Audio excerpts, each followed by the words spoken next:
do you do, Mr. Van Cleve? Good afternoon, Your Excellency. Very kind of you to receive me. Not at all. Oh, please, sit down. Thank you. I hope you'll forgive me, but we're so busy down here. Really, sometimes it looks as if the whole world is coming to hell. Frankly, I haven't had an opportunity to familiarize myself with your case. When did it happen, Mr. Van Cleve? Tuesday. To be exact, I died at 9:36 in the evening. I trust you didn't suffer much. Oh, no, not in the least. I had finished my dinner. A good one, I hope. Oh, excellent. I ate everything the doctor forbade. And then, well, to make a long story short, shall we say, I fell asleep without realizing it. And when I awakened, there were all my relatives speaking in low tones and saying nothing but the kindest things about me. Then I knew I was dead. I presume your funeral was satisfactory. Well, there was a lot of crying, so I believe everybody had a good time. It would have been an ideal funeral if Mrs. Cooper, a friend of the family, hadn't volunteered to sing The End of a Perfect Day. You see, all my life I had succeeded in avoiding Mrs. Cooper's coloratura. And this undoubtedly was her revenge. Mr. Van Cleve, I can see that you have a sensitive, cultivated ear. Oh, thank you. Then let me warn you. The music down here is anything but pleasant. Beethoven, Bach, Mozart, you hear them only above.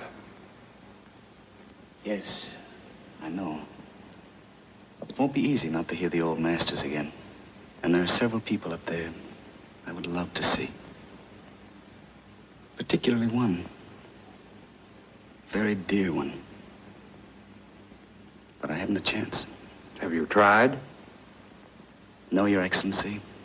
I have no illusions. I know the life I live. I know where I belong. I would like to get it over as quickly as possible. Very well. If you meet our requirements, we'll be only too glad to accommodate you. Would you be good enough to mention, for instance, some outstanding crime you've committed? Crime? I'm afraid I can't think of any. But I can safely say my whole life was one continuous misdemeanor. My dear Mr. Van Cleve, a passport to hell is not issued on generalities. No, I'm afraid you'll have to wait until I have time to study your record. Now, look here. I have to see His Excellency, and no office boy is going to stop me.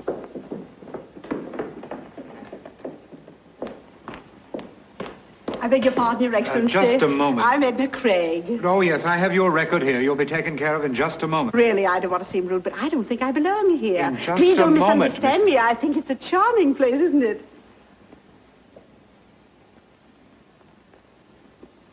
Henry Van Cleve. You know Edna Craig? I'm sorry, madam. I seem to be at a loss. Oh, Henry, think back. Many, many years. The little brownstone house around the corner from the old Waldorf. Oh, Marmaduke Harrison's party. We were all dressed as children. And you came as little Lord Fauntleroy. And they wheeled you in a baby carriage. Little Constantinople. Oh, Henry. No girl in New York walked on two more beautiful legs than you. Little Constantinople. Well, Henry, I still walk. And on the same two legs. And I'm sure they're still as beautiful. Well, Henry, I'll let you be the judge of that.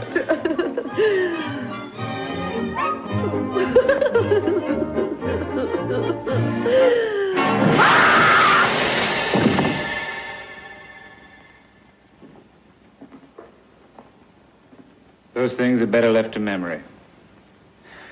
But I must admit you're beginning to interest me, Mr. Van Cleve. I think I can spare the time to listen to your story.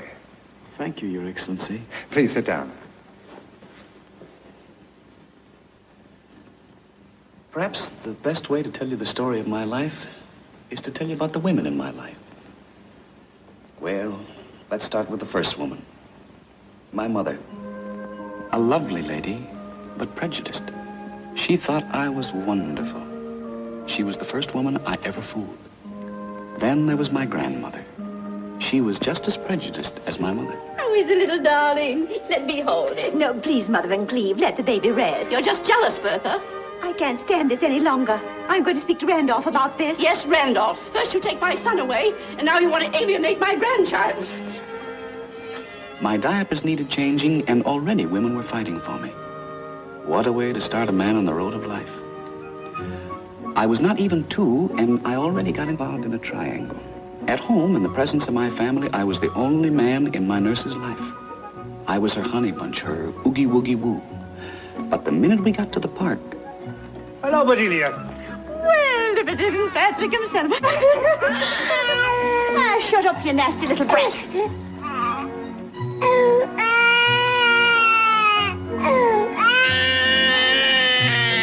No wonder I became a cynic. My next lesson came from little Mary. Hello, Mary. Don't speak to me, Henry Van Cleve. You're a bad boy, and my mother says I shouldn't talk to bad boys. I bet you I don't know what I've got in this box. And I'm not interested, Henry Van Cleve. Then I won't tell you it's a beetle. A beetle? You like it? Oh, who doesn't like beetles? It's yours. Thank you. Oh, thank you, Henry. I wonder if I should take it. Well, if you don't want it. Oh, I didn't mean it that way. I was just wondering. Don't worry. I've got another one. Another beetle? Uh-huh. Oh, it's beautiful. It looks rather lonely, though. You know what I think? I think it wants to be together with mine. You mean you want this one, too? Henry Van Cleve, do you think I'm the kind of girl that would take a boy's last beetle? Oh, that's all right. You can have it. Thank you, Henry. Now, if you want to, you can walk with me to the corner. From that moment on, one thing was clear to me. If you want to win a girl, you have to have lots of beetles.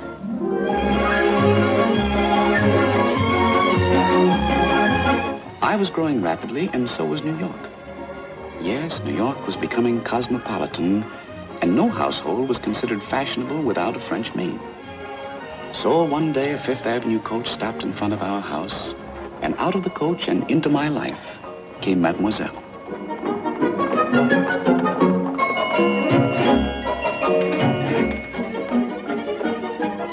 Mrs. Van Cleve will be here shortly. Merci.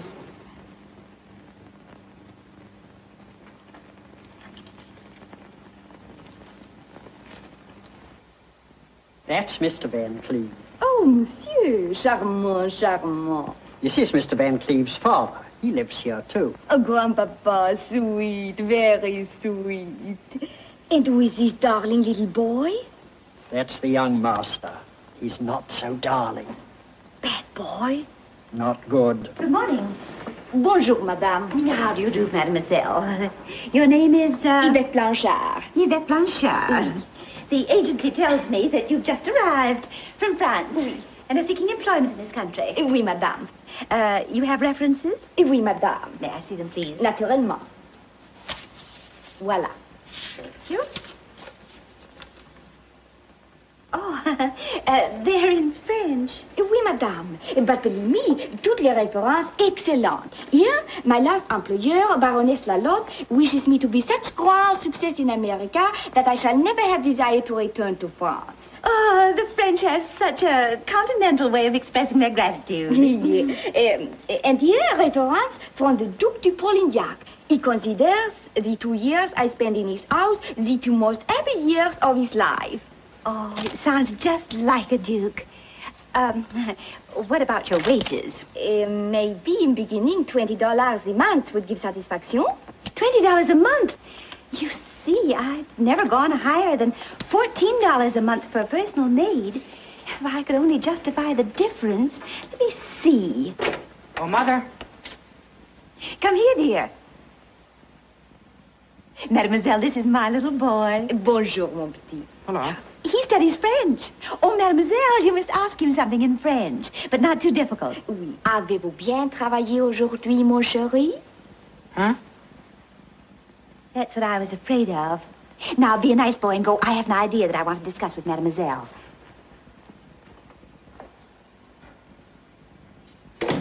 A brilliant child, but a little backward in his French. And it just occurred to me that... Oh, madame, it would be pleasure talk only French to little fellow. My whole vocabulary I may present to your baby. With me in house in 1 month, I assure madame will not recognize old son. And only for $20. Of course, that's $6 more than I ever paid before. But let's try it. Merci, madame. Au revoir, madame. Goodbye, mademoiselle.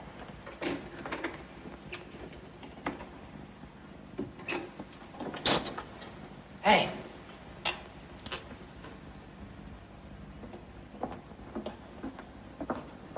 Oui. You're not going to work here, I'll see to that. What is the matter? Did I make little boy angry? Now, see here. That's the last time anybody's going to call me little boy. Oh, so sorry if I hurt feelings, but Maman... Yes, Mama. That's the trouble. Mama and Papa and Grandpapa and Grandmama. It's a conspiracy to keep me in short pants. They think they own me, body and soul. Ah, je comprends. My understanding for a young man is perfect. Your soul is bigger than your pants. Oh, you need very warm friend with sympathy. Moi, I would be weak.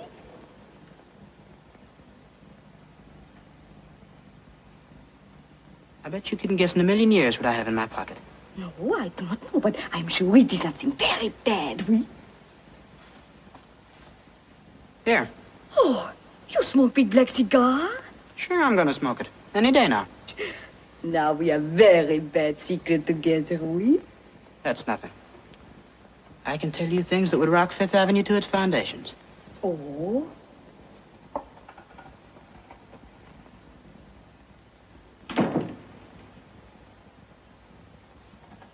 I'm going to get married. You married? I have to, darn it.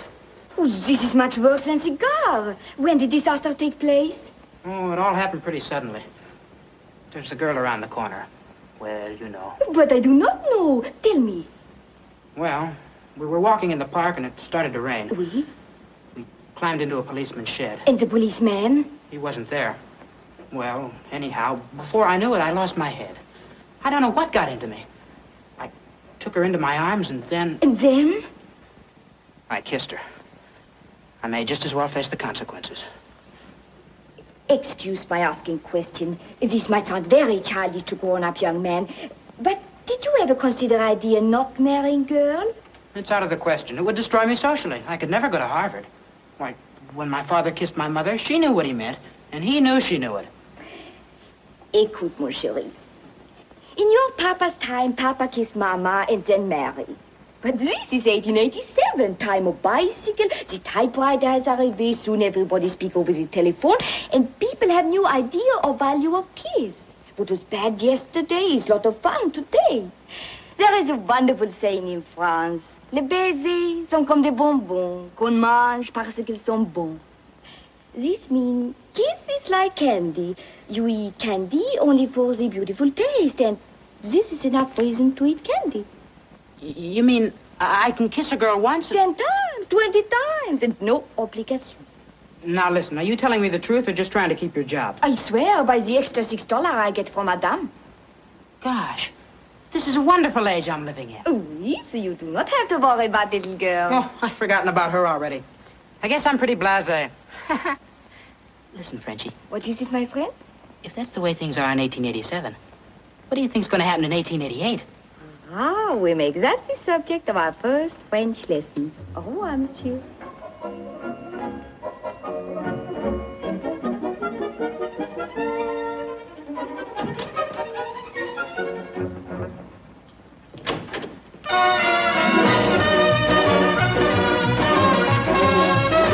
Mother? Yes, my baby? That girl is worth the extra $6.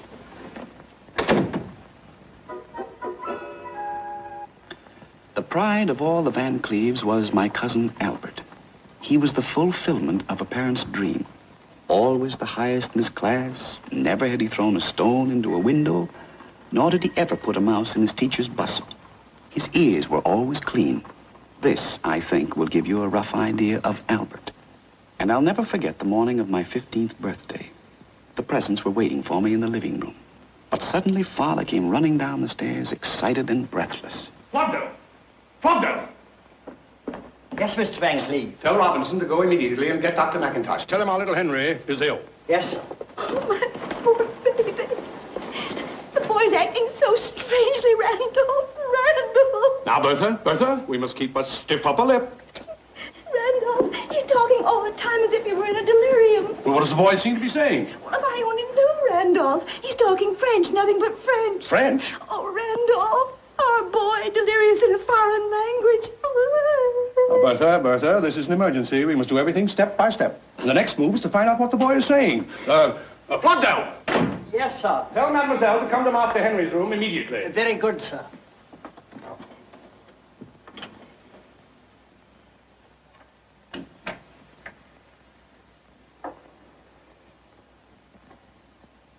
If only Grandpa would let me rub just a bit of garlic on his little chest. Stay away from that boy with your garlic. The boy's sick enough. Randolph, did you hear that? Did you hear that, Grandpa? I'm not deaf. The child's poisoned. That's what it is. Oh, Randolph, what shall we do? What shall we do? Now, there's only one thing to do, Bertha. Keep a stiff upper lip. But that won't help that poor poisoned boy. If I had my way, I know what I'd do. A big glass of cold water right in that boy's face, and I think he'd start talking English. Hugo, you barbarian. Please. You give him pneumonia. Please, you mustn't do that. Oh, Mademoiselle. Did Madame send for me? Yes, mademoiselle. Our little Henry. He's sick? Yes, mademoiselle. Oh, excuse, Madame, I'll be right back.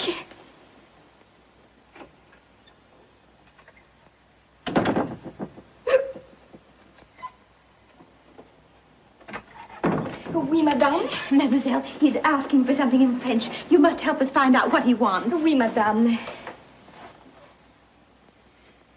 Look, he's smiling. He's far, far away. Why, he seems to be in another world. He's looking at Mademoiselle. I wonder what he sees. Yes, I wonder. Oh, je suis si malade.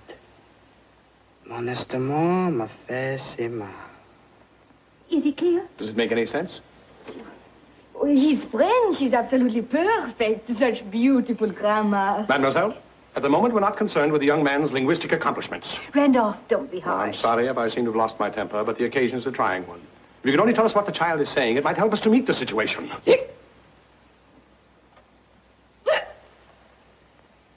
Must be contagious disease. Son, step out with me a moment. Good morning. What's going on? Now, son, you still don't know what's the matter with that boy? Well, Father, I wouldn't presume to make a diagnosis. After all, I'm not a man of medicine. Randolph, how old are you? What an odd question, Father. I'm 43. Well, I think you are definitely old enough to be told the facts of life. What are you driving at, Father? Now, son, don't look at me with those big wandering eyes. It breaks my heart, but I'll have to shatter your childhood illusions. Randolph, my son, there is no Santa Claus. And that child of yours... Listen, don't you really know what's the matter with him? You get out of here. Disgraceful. Bertha, what is it? Randolph, call the police. Yes, call the police. Quiet. We don't need the police. Bertha, Mother, I wish someone would take the time to explain to me what this is all about. Believe me, monsieur, the excitement is greatly exaggerated. How dare you speak? Have you no shame? Oh, please, Grandpapa. Don't you call him Grandpapa? Girl. You are Shut up. you Grandpapa. Go ahead, call me Grandpapa. Merci, monsieur. Merci beaucoup, monsieur. You are very kind. Yes, I'm very kind, but you'd better go and pack your things now. And if you're not out of the house in a very little while, I'll come down to your room and help you pack. I wish you would, Grandpapa. Oh, shameless. Leave this house. Go. There is old French saying, if you are thrown out of house, you better resign. Au revoir. I still would appreciate it if someone would tell me what all this has to do with our little Henry. Fortunately, Uncle Randolph, French always being one of my favorite subjects, I was able to understand the incredible conversation between Henry and Mademoiselle. I don't know how to begin. All right. Henry had a glass of wine. We all know that. But Henry, intoxicated? From what I overheard, at or about 10 o'clock last night, Henry and this foreign young woman slipped out of the house. Before doing this, however, Henry wrongfully took possession of his father's dress clothes, including $20, which Uncle Randolph was negligent enough to leave in his pocket. Imagine they went to Delmonico's. Did they have a good time? They drank champagne. Our little baby drank champagne. Well, thank you, Albert. But that's not all, Grandfather. It seems, from what I could gather, that Mrs. Asterbrook of the Asterbrooks, who was sitting at an adjoining table, resented bitterly the idea of Henry dropping a nickel into her decolletage and complaining to the management because no chocolate bar dropped out of Mrs. Asterbrook. Mrs. Asterbrook, how can I ever face her? What a disgrace. I'm going to teach that boy a lesson. Yes, that's what he deserves, throwing nickels around like that. Knowing the Asterbrooks, I can tell you right now, we'll never see that nickel again. I have reached my decision. That boy is going to be spanked, and severely. Oh, Randolph, don't hurt him. Please don't hurt him. Please. He's such a baby. Well, I assume there will be no further birthday celebration. I'm afraid not. I believe I can utilize this time very beneficially, so I'll say goodbye. Goodbye, Albert. You're a real credit to the family. Thank you, Grandfather.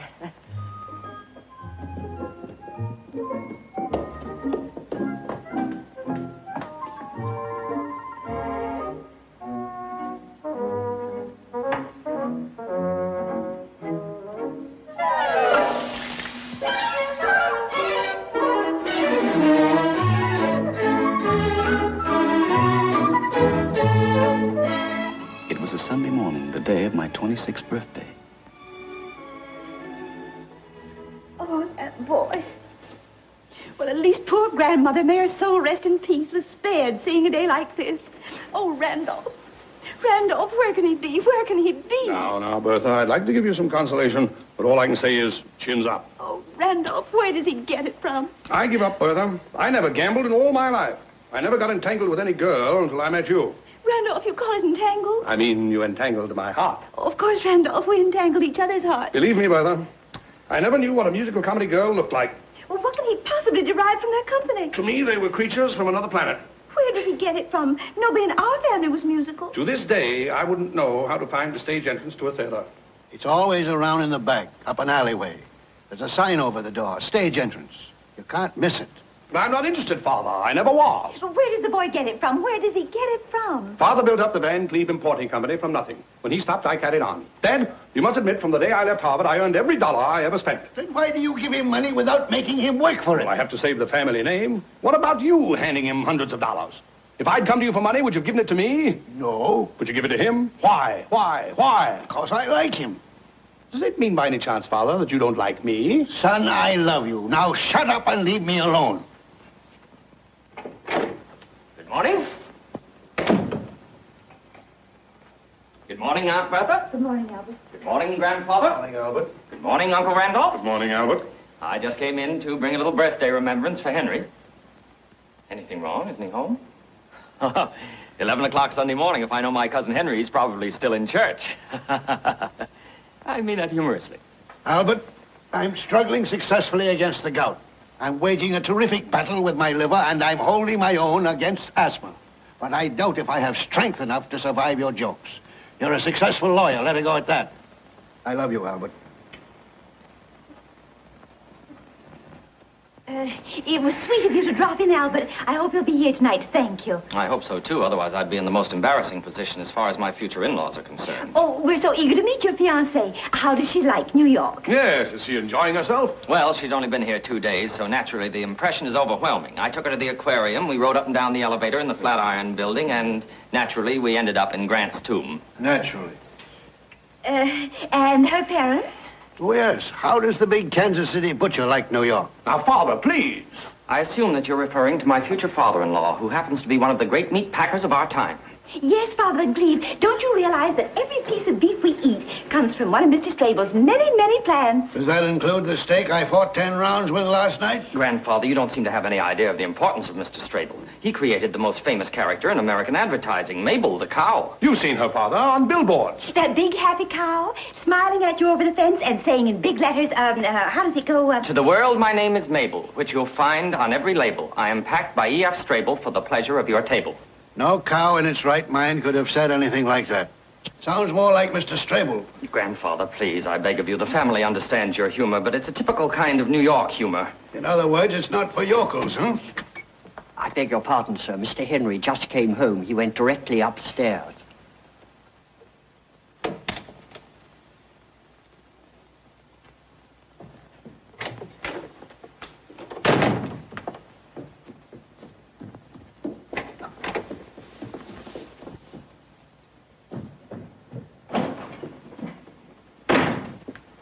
Aunt Bertha, when you see Henry, will you tell him that as a Van Cleve, I have the right to demand that he keep the shadow of scandal off our name? You see, my future in-laws are, so to speak, pioneer people, and... Packed by E.F. Strable for the pleasure of our table. Holy smoke! Goodbye, Aunt Bertha.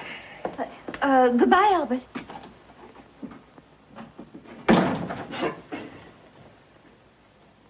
Well, this time I was firm. Good, Randolph. What happened? We asked for $100, but I told him I'd let him have only 50. Randolph. And not right away. For the first time in 27 years of marriage, I feel like criticizing you. What do you want me to do, spank a 26-year-old boy? No, but at least I expected a verbal lashing.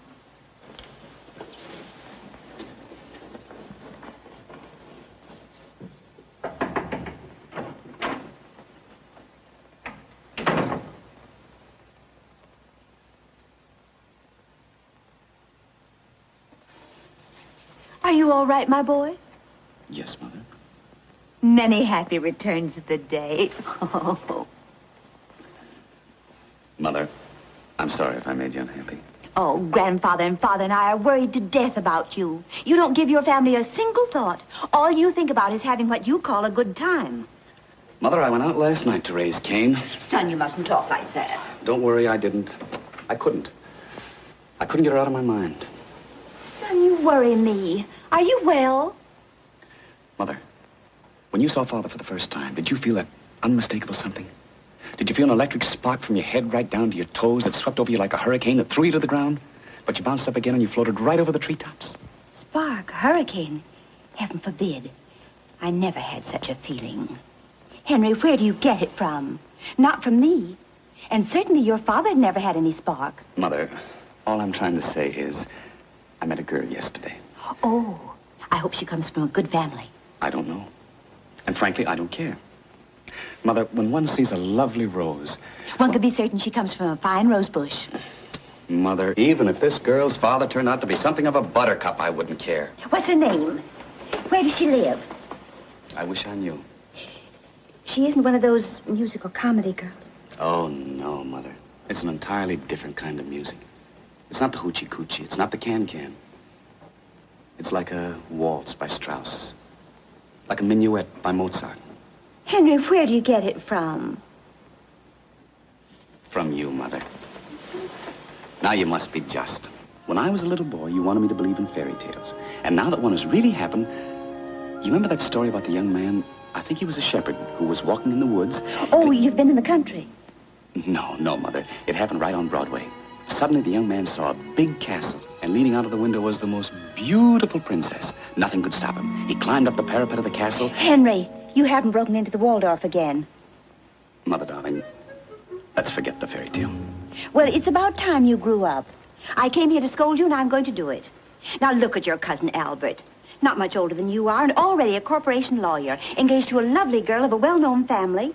Henry, now this may sound severe, but you've got to pull yourself together and settle down.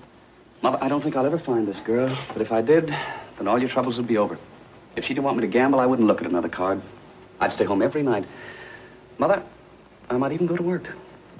Henry, that's wonderful.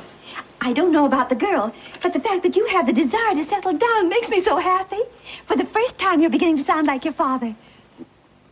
Mother, I don't know where this girl is, so don't expect too much. Oh, now listen to your mother. Don't worry about that girl. Another girl will come along. I'll look for one myself. How's that? Fine, Mother. And when I find a girl for you, she'll be Miss Wright. And you know where we'll find her? In the home of Mr. and Mrs. Wright.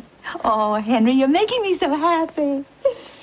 Mother, I was riding around for hours and hours trying to forget this girl. Oh, child, don't worry. Well, it was very expensive. The cab is still waiting out in front. And the driver was so nice to me that I promised him... I know. Your heart's always bigger than your father's pocketbook. Look under your pillow. I put something there last night.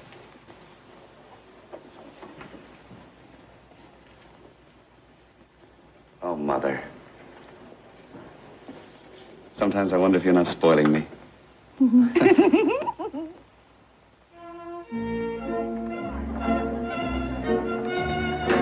You dear? Well, thank you. This is a great occasion. You must be proud of your Albert.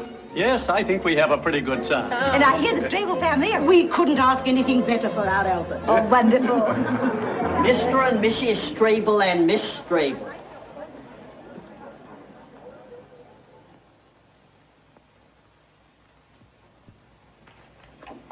Good evening, Grandfather, Aunt Bertha, Uncle Randolph, dear, dear family. It is my privilege and honor to present Mr. and Mrs. E.F. Strable. And last but not least, well, here she is.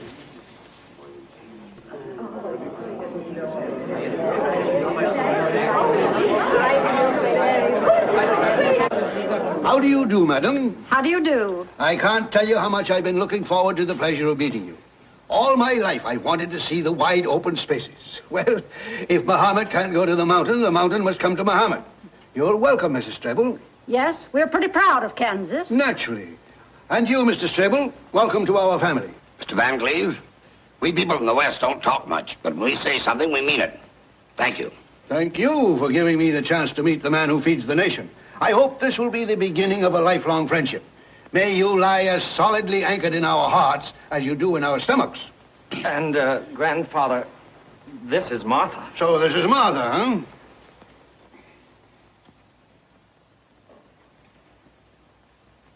Well, Martha. Yes, Mr. Van Cleve? Grandpa. Yes, Grandpa. If I were about 50 years younger, I'd take you right away from that splendid young man you're going to marry and who's going to make you a wonderful husband. Kiss your grandpa.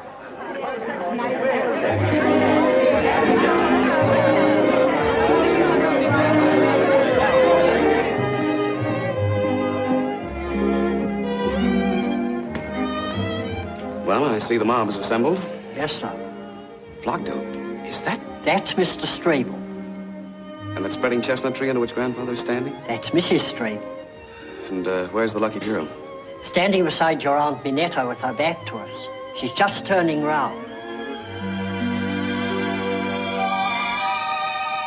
Charming young lady, if I may say so.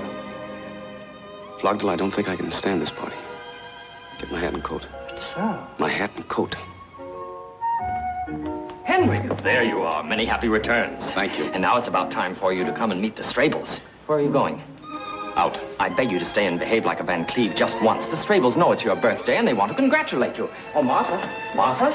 Yes, Albert? Dearest, I want you to meet Henry Van Cleve. This is the cousin whose birthday we're celebrating today. Many happy returns, Mr. Van Cleve. Cousin Henry? Cousin Henry. Thank you, Cousin Martha. Well, here she is, Henry. Now I've done my duty bringing some new blood into the family. It'll be your turn next. It's most unlikely. Oh, nonsense. All you need to do is to meet the right girl. It's difficult, Albert. I'm afraid I'll never have your luck. Yes, no question about it. I'm lucky. Well, shall we go in? Father Strable! Father Strable! Don't be afraid. I should have told him. It would have been the thing to do. It shall remain our secret, I promise. Thank you. Yes, we had a secret. The most innocent secret I ever had. It happened Saturday morning in Wanamaker's department store.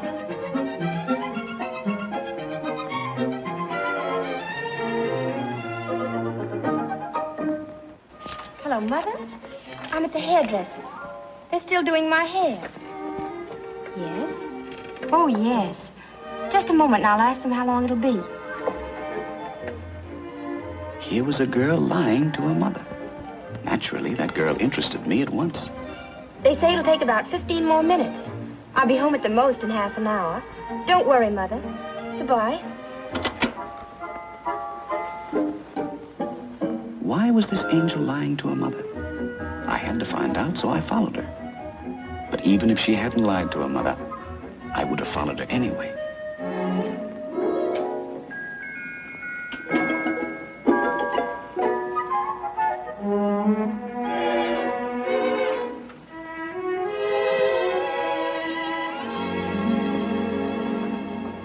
May I help you, miss? Thank you. I would like to see other women clerks. Unfortunately not. But it might make you feel a little easier if I tell you that I'm the one usually chosen by the management to handle the more delicate situations. As a matter of fact, they call me the bookworm's little mother. Well, it's, maybe I better come back some other time. Please, miss. My employer is watching, and if he sees me losing a customer, it might cost me my job. Oh, I'm so sorry. Naturally, I wouldn't like to deprive you of your livelihood. Oh, thank you, thank you. Thank you again and again. Well, the title of the book is... Yes? I saw it in the corner of the second window. Between To Have and To Hold and When Knighthood Was in Flower. Oh.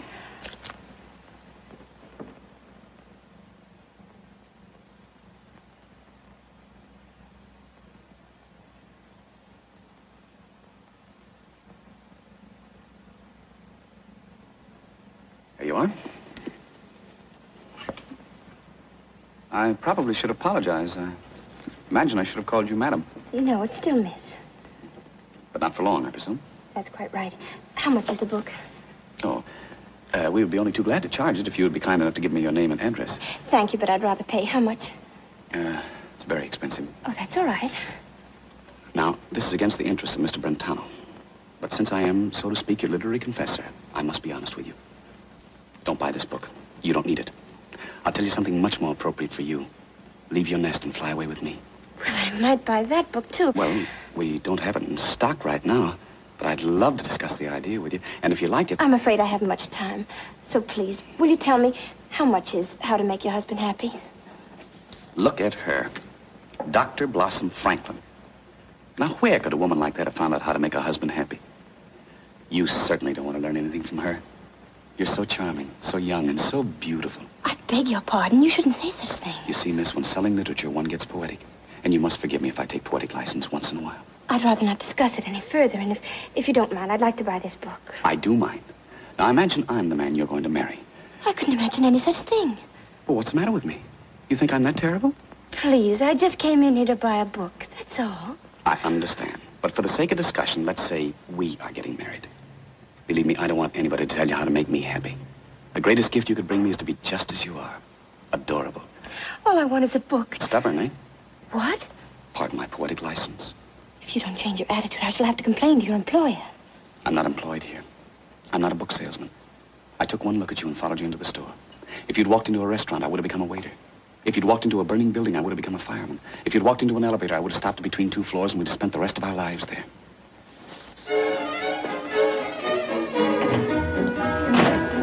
Please forgive me, but you can't walk out of my life like that. I think your behavior's outrageous. It's mad. I must insist that you leave me at once. Never, never. Ain't annoying you, miss? If he is, just say so. I'll take care of him. Am I annoying you? Tell the officer. No, the gentleman was just saying goodbye. Well, goodbye. Goodbye. This was our terrible secret.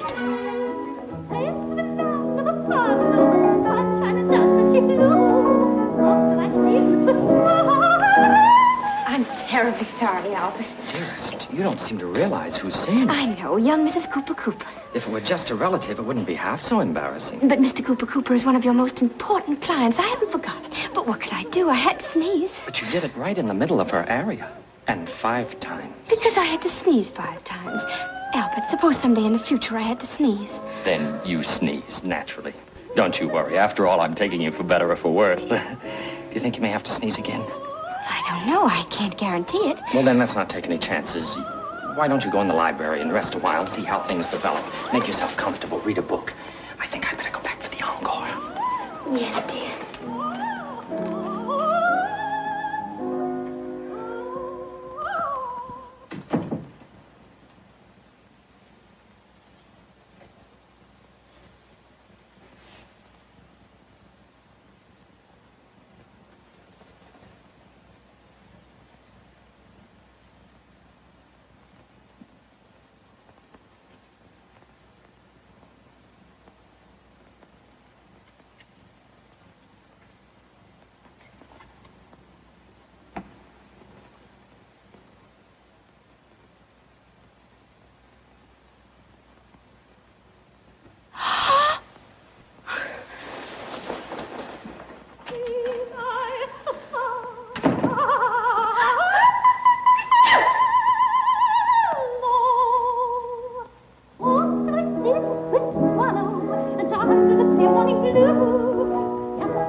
Cousin Martha. You must never do anything like that again. Is that what you came back here to tell me? I think it's outrageous. I hardly know you. Why, even Albert, my own fiancé, never dared to... Kiss you? Of course he kissed me. Why not? After all, we're engaged. But he never kissed me like that. Like what? Oh, I hate you. I hate you. I don't even know why I stay in the same room with you. Please forgive me. But can't we be friends? Just friends? Never. Now, look. We're going to be related, aren't we? And we're going to see each other. How can we help it? I suppose we can't. And if we meet in the future, we don't have to talk about personal things, about you and me. Let's talk about something neutral. For instance, Albert. Why not? By the way, do you love Albert? I'm marrying him, am I not? Are you? Yes, I am. No, you're not. You can't. You haven't got the book. What book? How to Make Your Husband Happy? Well, it might interest you to know that I went back and bought it. Does it tell you how to make a man happy whom you don't love? Now, look here, Cousin Henry. Albert's a fine man. Yes, he is. He's good, and he has integrity. And he's full of high ideals. Do you love him? Well, I'm going to make him a very fine wife. At least I'm going to try my best. There'll never be a moment in his whole life when he'll ever regret having married me. And if you ask me one more question, I'm going to leave this room and I'll never come back again. Never!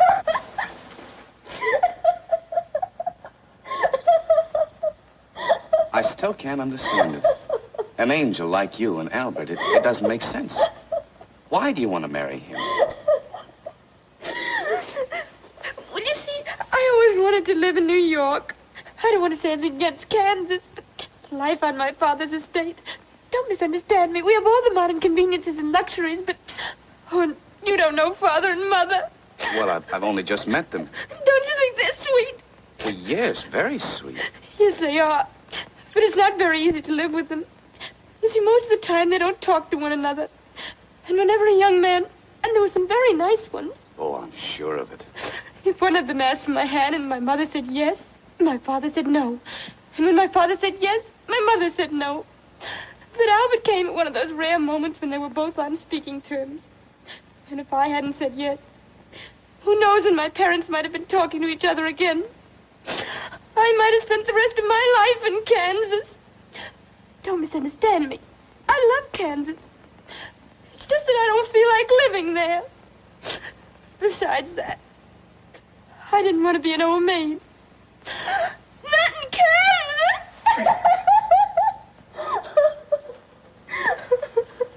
Well, you're going to live right here in New York, and you don't have to marry Albert. I don't know what you're talking about. Yes, you do. You're going to get married, but not to Albert. And yet you won't even have to change the initials on your linen. You're going to marry me. Oh, we can't do that. How can I marry you? I'm not even engaged to you. Martha, do you love me? Why, I hardly know you. You don't need to know anything when you love. Love needs no introduction. You love or you don't love. You're mad. You don't know what you're saying. You must be out of your mind. Do you love me or don't you? Trying to take away the fiancé of your own cousin, causing a family scandal. Do you love me? Yes. Oh, why did you ever come into my life? To make you happy. To hold you in my arms forever. I'll never be able to look my father in the face. I'll never be able to go back to Kansas again. Isn't that wonderful? Oh, I wish I were dead. Look, let's get away. Let's get married immediately, right away, tonight. You mean elope? That's what I mean. But where would we go? Oh, I never did such a thing before. I feel so helpless. I haven't got a thing with me. Oh, I wish I were dead. When Romeo and Juliet ran away from home, they didn't stop to say goodbye. When Leander swam the Hellespont to his beloved, he didn't bother to take a suitcase along. When Tristan falls in love with Isolde, they have to sing for 3.5 hours. And all I'm asking you to do is to hop into a cab and drive to the first justice of the peace. What are we waiting for?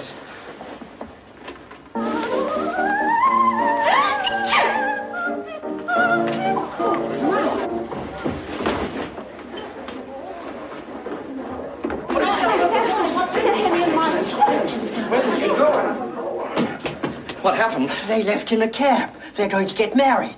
Married? Frederick! Oh, Randolph, where does he get it from? Now, Bertha, keep a stiff upper lip. Sir, I am still too dazed to express myself clearly, but I assure you that the sentiments of our family are with you. If this happened at home, my husband would jump on a horse and lasso them back. Don't you tell me what I would do. But there's one thing I am going to do. Disinherit her. She'll never see another nickel of mine. We came here from Kansas, a happy family. Well, anyway, a family. We loved our Martha. Don't mention her name again. And if she comes crawling back to me on her knees, she'll find the door closed. And don't you open it. Please, dear family, thank you for your efforts to comfort me in my bereavement. But I feel there are others who need even more consolation than I do. Uncle Randolph and Aunt Bertha, you will have to forget as the years pass by that you are the parents of the guilty party. And you, Mr. and Mrs. Strable, well, there's very little I can say to sustain you. And to you, Mrs. Cooper, I offer our deepest apology for the unfortunate interruption of your beautiful aria. I would like to go on, but straight's too much.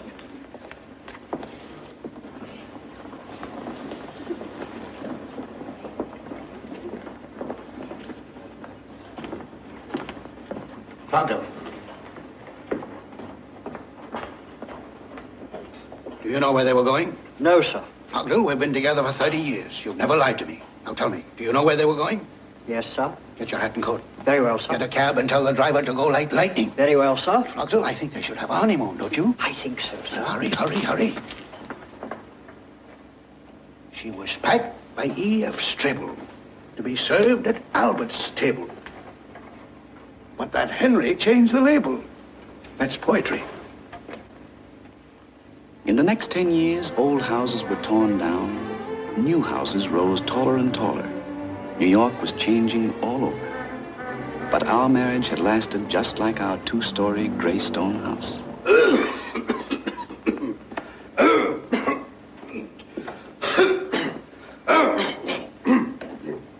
Good morning, Fogdale. Good morning, sir. Oh, you're a new man, aren't you? Yes, sir. How long have you been here? I should say about a year, sir. Oh, yes.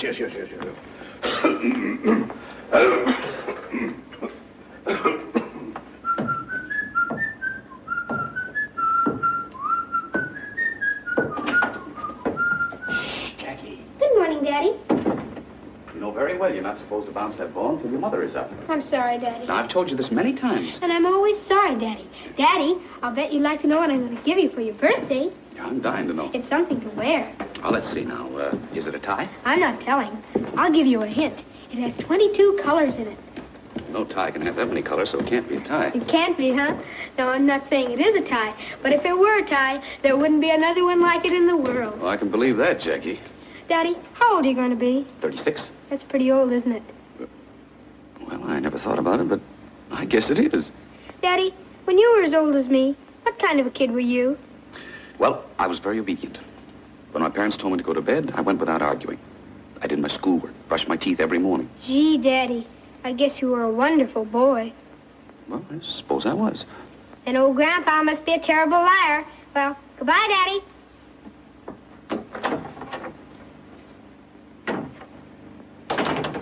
Where does he get it from? Good morning, Grandfather. How are you feeling? That's fine. Morning, Mother. Good morning, Henry. Mother, I want you to look at this. Do you think Martha will like it? Oh, it's beautiful.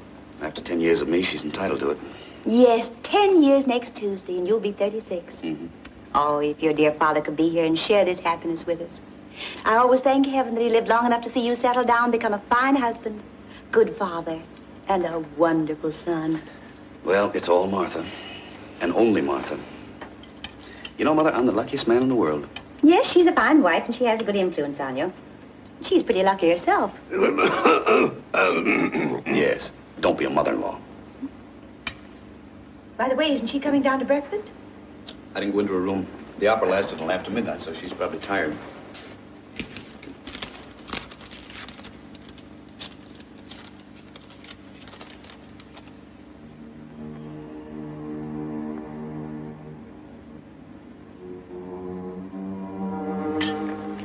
Anything serious? No, nothing. Excuse me. I'll be right back.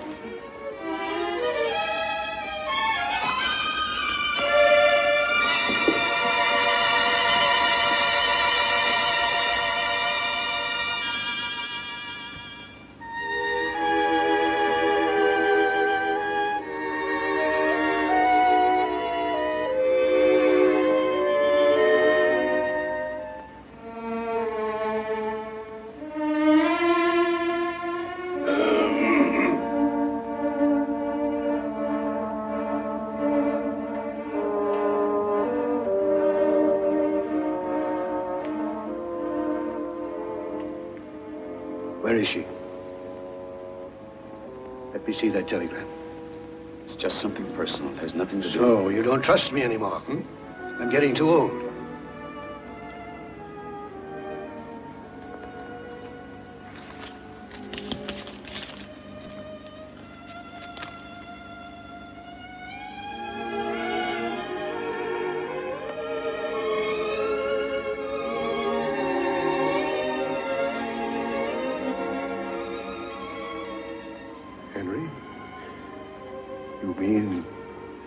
Martha?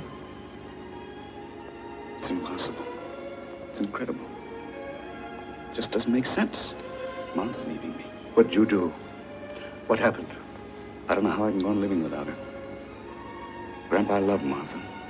I love her more than anything in the world. I didn't ask you that. I asked you what happened. I don't know. I always thought she was very happy with me.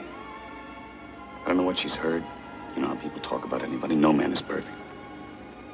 But running away like this, believe me, I can't see any reason for it. If a woman like Martha runs away from her husband, there must be a reason.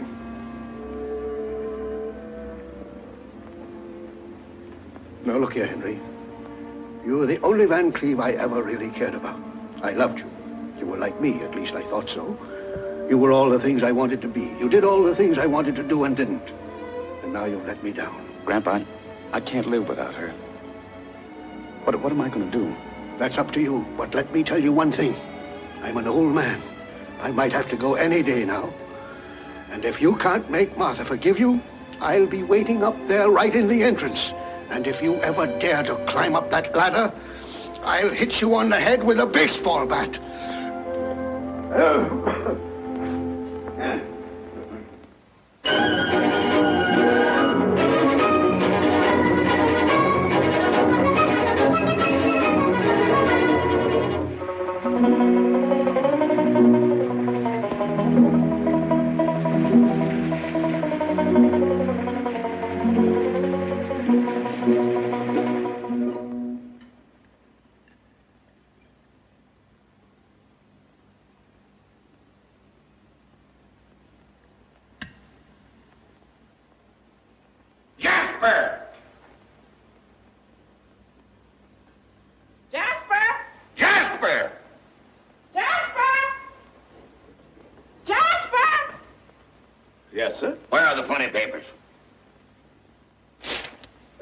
Well, now, you see, he was... Get 'em and get 'em right now. Yes, sir. Good morning, Mrs. Strable. Good morning, Jasper. It's terrible bad weather we're having today. You know, when I see it pouring like this, I often wonder where does it all come from. You tell Mr. Strable he'll get the funny papers when I'm through. And not 1 second sooner. Yes, ma'am, I certainly will. Excuse me, ma'am. Boss? I just had a very fine conversation with the missus. And she says if you just be good enough now to give the matter a little patience, as soon as she finishes the cats and jammer kids, I think I came down especially early this morning to find out if the captain got out of the barrel. This goes on every Sunday, and I'm not going to stand it anymore. Jasper! Excuse me, Mr. Strable. Yes, sir? You can tell Mr. Strable the captain got out of the barrel. Boss! Boss! Got good news for you. The captain is out. Ain't that fine? Now you can have a few more cakes. No, just a couple. I can't see how he could get out of that barrel. Why, that barrel had wooden slats nailed down on the top and the bottom, and there were steel bands all around it, and they left it in the middle of the desert. Now, how could he ever get out of it? You eat your cakes while they're nice and hot. In the meantime, I'll see what I can find out.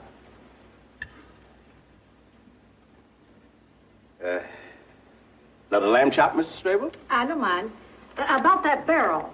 The way he got out of it was a friendly snake came crawling. Don't tell me! You know it's no fun unless I read it myself. What are you trying to do? Ruin my Sunday? Will you tell Mr. Strable I was talking to you? Jasper? The snake came crawling along in the desert, wound itself around the barrel, and then crunch! I can't live in this house any longer! Mr. Strable. What do you want, Daisy? There's a gentleman here to see you. Say he's from New York. His name is Van Cleve. Van Cleve? That's the gentleman's name, yes, sir. The nerve of him, trying to walk into this house. Tell him to go back where he came from. Yes, Van. Wait a minute, Daisy. Yes, sir. Maybe I want to see Mr. Van Cleve. And if I want to see him, he'll come in. And if I want him to stay here, he'll stay right here. Now, Daisy. Yes, sir. You go out and tell that man if he's not off these premises in 10 seconds, I'll wring his neck. Yes, sir. I'll most certainly tell him. Jasper, get me some fresh hotcakes. Yes, sir. Excuse me, sir. But maybe something didn't happen to Miss Martha. You talk too much. Yes, sir. Jasper. Yes, ma'am. Tell that man to come in. Yes, ma'am. Hurry up. Yes, sir. Van Cleve, if you please. How do you do? Oh, it's the other one. It's Albert. Hello, Albert. How do you do, Mrs. Strable? How do you do?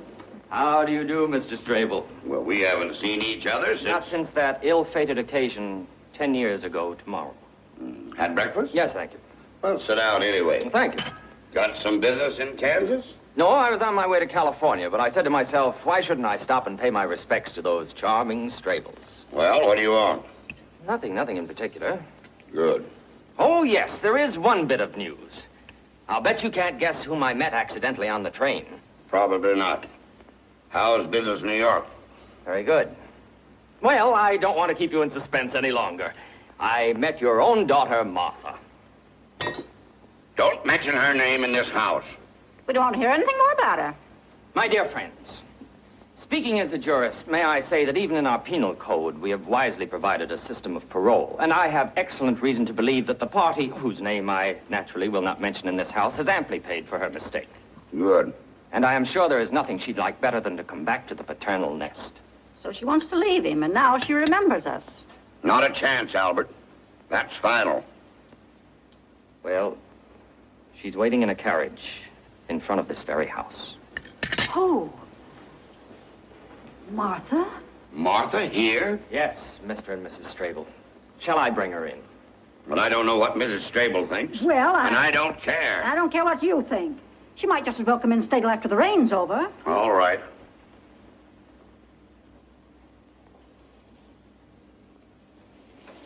Oh, Martha!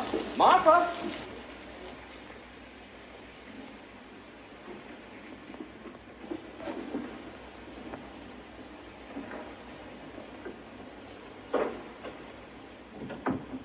Hello.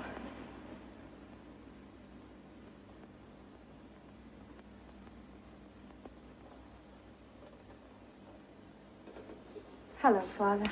Hello. Hello, Mother. Hello, Martha. Welcome home, Miss Martha. Thank you, Jess. We all missed you. Get out of here. You talk too much. Well, I assume there are things between daughter and parents that are better left to the daughter and to the parents, if you'll excuse me. Well, I suppose it was a pretty muddy ride from the station in all that rain. Yes, I suppose it was. Do you want some breakfast? Sunday morning, we got wheat cakes. Thank you, Father, but I'm not hungry. Well, the place hasn't changed much, has it? No, it looks exactly the same. Maybe now you'll appreciate your home. It took you 10 years to find out that we were right. If you'd listened to your mother... And your father, things might have been different. I think I'd better be going. Oh, you're getting touchy, huh? But if anyone has a right to be angry, it's us. But we're willing to let bygones be bygones. After all, we're not made of stone. If a daughter comes home and is sorry... I'm not sorry, and I don't want your forgiveness. Then what did you come home for? I came here because I felt I wanted to see you. If you expect me to get down on my knees... Now, forget it. After all, you were young, and it probably was all the fault of that... Please, Father. I don't want to hear a single unpleasant word about the last 10 years, or I'll have to go. Martha, you look so tired, dear. Well, no wonder, after all. Can't you keep still? It's all dead and buried, and let's forget it. Come on, let's go upstairs. You're going to have a nice hot bath, and then you're going to lie down and rest. Now, how's that, huh?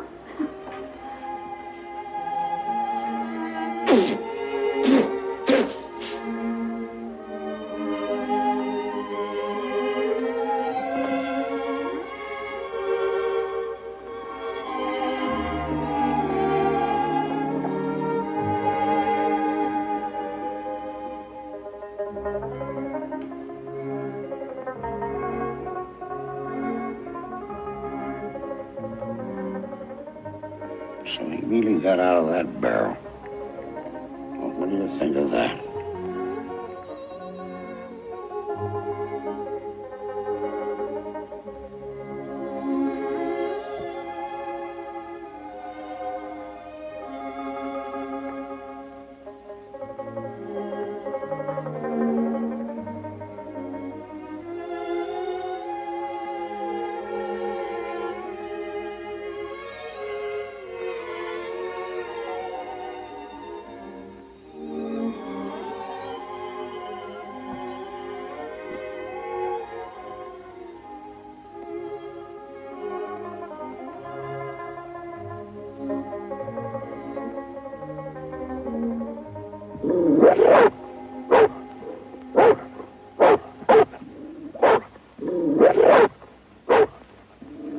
Jasper! Jasper, what's all that noise about? Just had a talk with Mr. Chuck. He said somebody said they saw a couple prowlers on the grounds. Maybe some of them horse thieves. Well, tell Chuck to keep after them. Yes, sir. If necessary, shoot them. Yes, sir. Excuse me, Father, but if you don't mind, I think I'll go upstairs. I'm getting pretty tired. Good night. Good night, Martha. Good night, Mother. Good night, dear. Remember, breakfast is 7:30. Yes, Mother. Good night, Albert. Good night, Martha.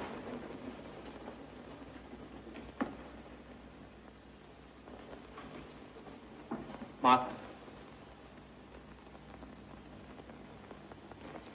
Well, Martha, I want you to have a restful night. And why not? Your troubles are actually over. I suppose you're right. I know I am. You paid for your mistakes and paid dearly. Now, Albert, I don't want anybody to get the impression that I've been the victim of 10 years of misery. Nothing of the kind. On the contrary, I can say there were moments in my marriage which few women have been lucky enough to have experienced. There were times when you were lifted way up to the sky. Yes, way up. Only to be dropped way down afterward. That's not the purpose of marriage. Marriage isn't a series of thrills. Marriage is a peaceful, well-balanced adjustment of two right-thinking people. I'm afraid that's only too true. Well, good night, Albert. Martha, there's one other thought I want you to sleep with. My feelings for you have remained unchanged.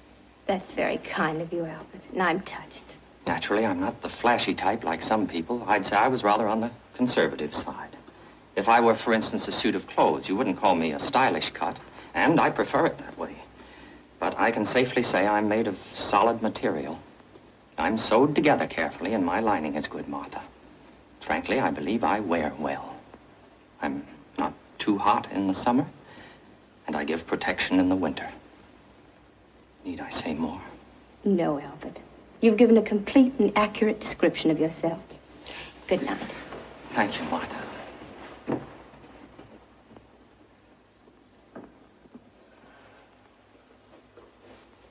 Miss Martha.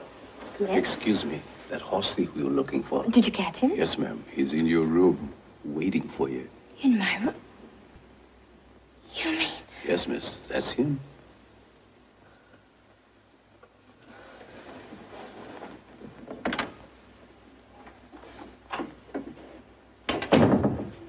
Martha, darling, sweetheart. How could you do a thing like this to me? Don't you realize what I went through? Oh, Henry. Running away like that without a word. Can't you imagine how I suffered? How could you do this to me? Oh, Martha, Martha. Henry, it won't work anymore. What's Albert doing here? I met him by accident on the train. He was very nice to me and... You expect me to believe that? Here I am looking all over the world for my wife, going insane with despair. And where do I find her? 2,000 miles away in a lonely country place with another man. I don't see how I can stand anymore. Henry, it won't work. Very well. If it comes to the point where a woman doubts her husband's sincerity, there's nothing more to do. Everything is over. Goodbye, Martha. Goodbye, Henry.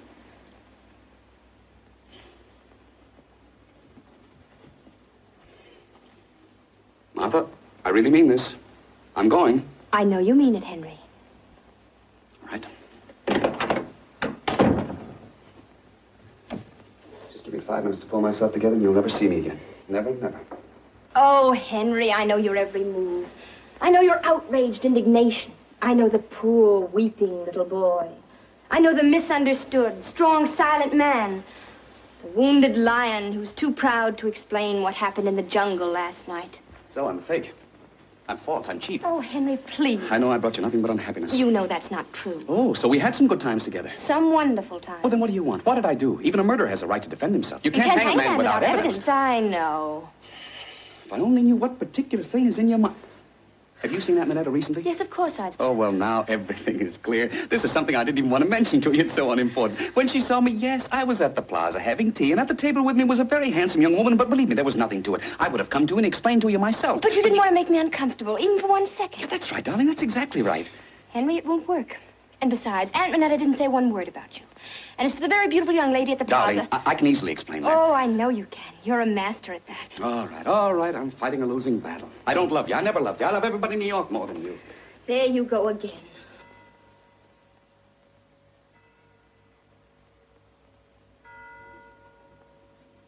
25th of October. Many happy returns.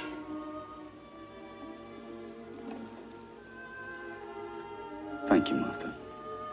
But it's something much more important than my birthday. It's our anniversary. 10 years ago today, I was almost as much in love with you as I am right now. It's very difficult for a woman to send her husband away on their 10th anniversary. Especially when he speaks as beautifully as you do. But I must do it. All right, darling. I know it's all over. I'm sure you'll find someone else who will be really worthy of you. But let's pretend, just for a minute. Happy anniversary. You like it? I'd say it cost at least $10,000. For that money, it's a very good purchase. Well, Martha, how can you talk like that? If you'd only forgotten to give me this bracelet, I probably would have been foolish enough to be in your arms right now. You've no idea what a mistake you made. The magician played one trick too many. The other day, I was having a new photograph made of Jackie and me. I wanted to have it the right size to fit into your wallet. So I slipped into your room. This fell out of your wallet.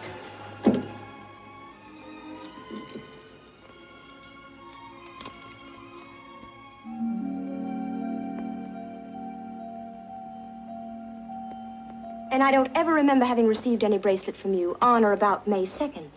Oh, so that's what it's all about. And to think that you went through all this just because the jeweler made a mistake. And that's what the whole thing is, a mistake. Naturally, I didn't buy a bracelet for $500. Has Cartier ever made a mistake in any of our bills before? Darling, I love you. I think you're the most beautiful, adorable thing in all the world. Do you really believe there's any woman good enough to take me away from you? And if there were such a woman, do you think she'd be worth only a $500 bracelet? Henry, Darling, I'll make you a bet. If Cartier doesn't admit that this whole thing is a terrible mistake... Then you won't buy there anymore. Henry, it won't work. Grandpa! Martha, my darling.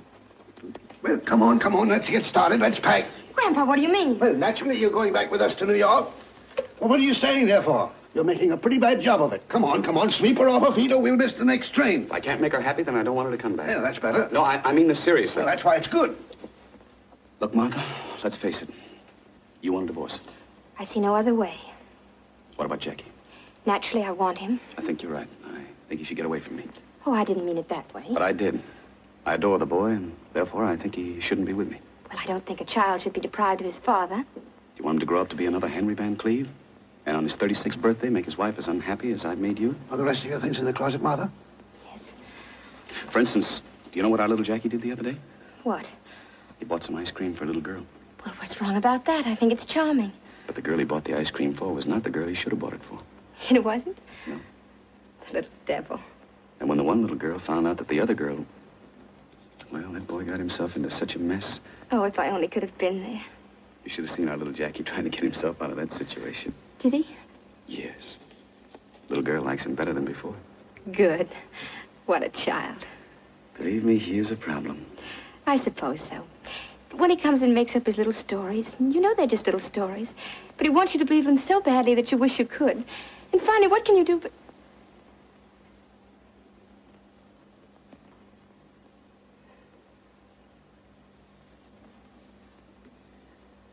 Happy anniversary.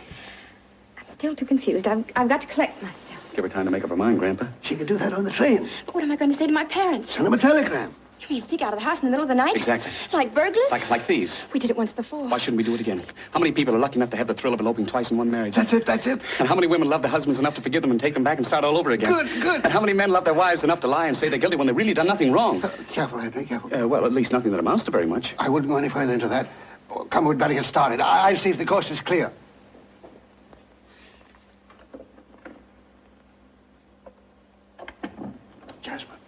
Jasper, everything ready? Yes, sir. Right out in front. Jasper, all my life I've wanted to run away with a woman. And Jasper, it's happening. Thank you, sir. All right, come on. Goodbye, Miss Martha. Goodbye.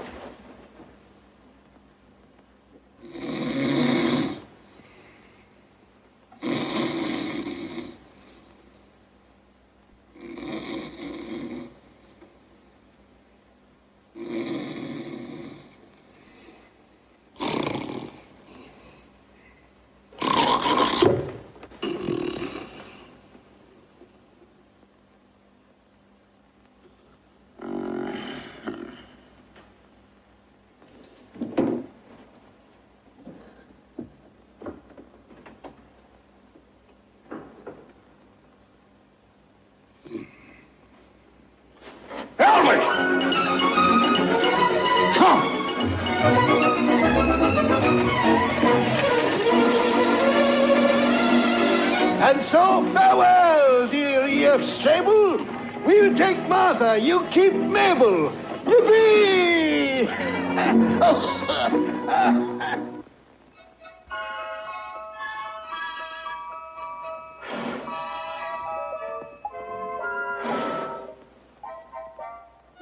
Then one birthday began following another. Faster and faster. Each year there were more and more candles and less.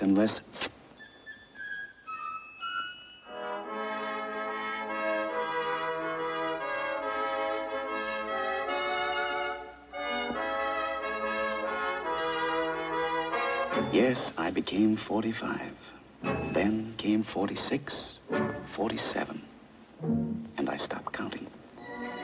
On one of these birthdays, Martha and I, just the two of us, went to the Follies. I'm the sheep of Araby. Yes, indeed, he's the sheep of Araby. Your love belongs to me.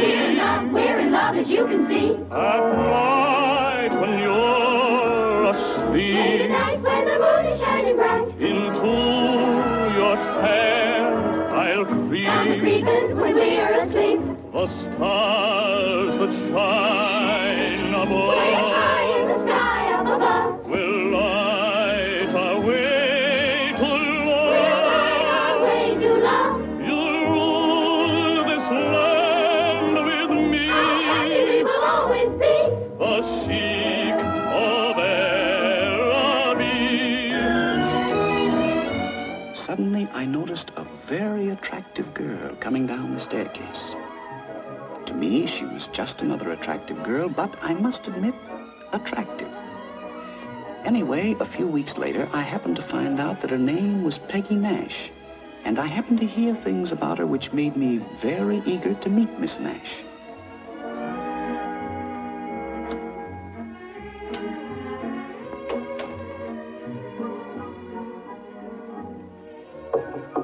Yes? Mr. Jones to see you. I'll be out in a minute.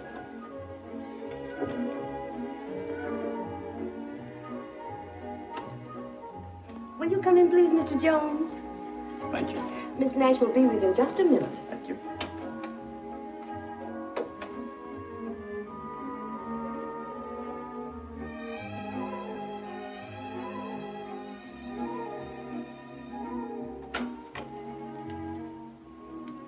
How do you do, Mr. Jones? How do you do, Miss Nash?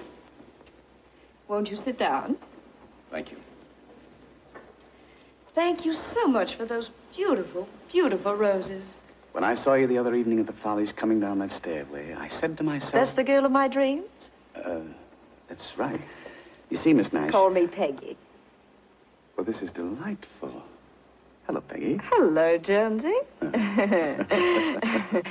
Well, Jonesy, let me tell you. That note that came with your flowers... You liked it? Who wouldn't? It was so full of charm. It was so sweet. It had all the quaintness of bygone days. Really? Yes, you know, men don't write that way anymore. Oh, why? There's so few of you left. Miss Nash, to tell you the truth, I didn't exactly come up here to be admired as a museum piece. Now, Jonesy, don't be touchy. Yeah. Anyway, Miss Nash... Peggy? Anyway, Peggy, I'm sure it's a waste of time to talk of the past, when the present can be so lovely that one anticipates a most delightful future. Oh, thank you, Jonesy. What a difference. You know, the moment you meet somebody of today, he says, how about it, babe? Where do we have supper? And the next moment he pulls out a diamond bracelet. And before you know it, there it is on your wrist. How crude. How crude. Yes, very crude. And let me tell you, a bracelet hastily presented is usually selected hastily, whereas a bracelet chosen with care... Has better stones? The very best. Oh, Jonesy, Jonesy, you make it all sound so wonderful, but how could I explain such a gift to... To whom?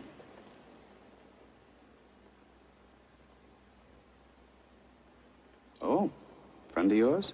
Very much so. Serious? I'm afraid it is. Is there anything I could do to make you forget this young man? Jonesy, you're asking a lot. Just look at him. He seems very young. Not too young. Would it be indiscreet of me to ask who this young man is? Come on, Mr. Van Cleve. Don't you know your own son? No, I didn't fall into your trap. You know, Mr. Van Cleve, girls are awfully smart these days. It must be rather sad for the great cavalier of the gay 90s to find his technique is getting rusted. Yes, I've heard all about the daring Henry. I understand in my mother's day you were, and I'm sure you had a very dashing figure. And now you're a kind of, retired Casanova. You know, it's always the same with men when they retire. Some grow flowers and, some grow a tummy.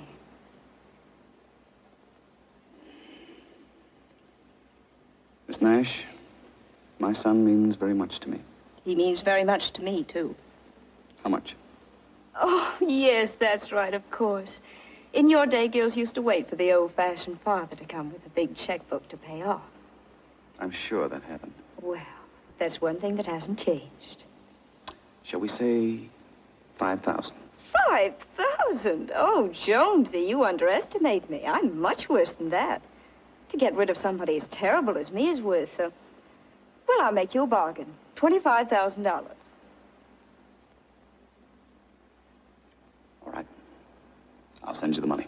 Before lunch? Before lunch. Goodbye, Miss Nash. You've been perfectly charming. And so have you. And you hope never to see me again. I wouldn't say that. Miss Nash, now that our problem has been solved, I would like to ask one slight question. Not that it matters, but I'm just curious, and I would appreciate an honest answer. I give you my word. Suppose you didn't know I was Jack's father, and you happened to see me on the street or in a restaurant. This is just an academic question. How old would you say I am? Well, I'd say about 50. That old? Oh, I'm sorry. I didn't mean to hurt you. Oh, no, that's perfectly all right. Thanks very much. Excuse me, but how old are you? 50.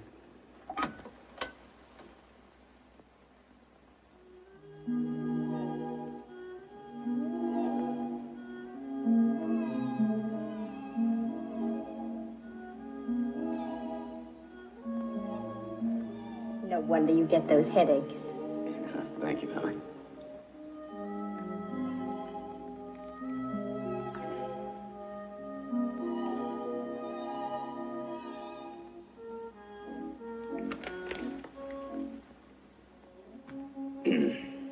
Martha, this is going to be a bit unpleasant.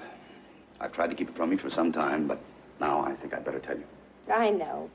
You don't love me anymore. Now, darling, don't try to be funny. It's about Jack. Now, will you please stop worrying about Jack? If he wants to stay out late, what of it? If he's ever going to have any fun, now's the time. Don't spoil it. Martha, this is serious. Very, very serious. I just happened to learn the boy got into the clutches of a certain girl. I went to a great deal of trouble, believe me. It wasn't easy. But I managed to find out who the girl was. You mean Peggy Nash? Where did you... How did you know? Oh, I forget. Someone told me. You go to lunch and you hear things. Well, why didn't you tell me? How can you be so placid about a thing like this? Darling, why should I excite you? I know you so well. Certain little things get you all worked up and then you don't sleep. Then you have to take a pill and then you don't want to take a pill. Believe me, Henry, the less attention you pay to them, really, these things work themselves out. Oh, Martha, Martha. That is one of your greatest charms. After almost 25 years in New York, you're still the innocent little girl from Kansas. But fortunately, I've had experience with showgirls. And it's a father's function to save his son from the mistakes he made. If we ignore matters like this, how do you think our boy will end up? Just like you with a girl like me. No, darling. Never. Where would he find anybody like you? He couldn't. He won't be that lucky. Aren't you sweet? I have no illusions about myself. Martha, if I hadn't met you, I hate to think where I'd be right now. Well, probably outside some stage door. Or even inside the dressing room. And having a wonderful time. Oh, now, darling. Come on, give me a kiss. Don't let's worry about it anymore.